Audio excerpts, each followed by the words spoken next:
Actually, kahit naka-drive naman yan, okay lang yan. Kung merong S, mas better.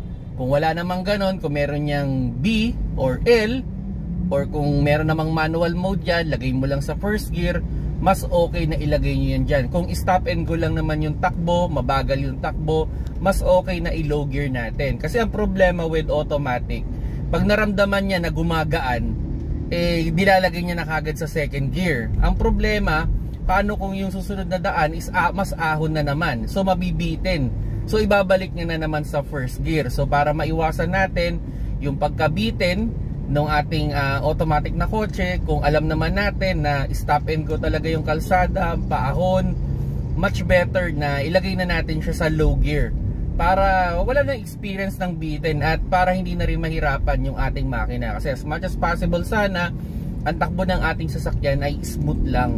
Hindi rin maganda kasi sa ating sasakyan yung magsi-second gear siya, biglang ibabalik niya na naman sa first gear kasi nabibitin na siya. So kung sakaling kayo naman as driver, nakikita nyo na yung terrain, na alam nyo naman mas ahon pa yung susunod o i-stop din naman, di i-low gear nyo na para hindi nahirap yung inyong makina.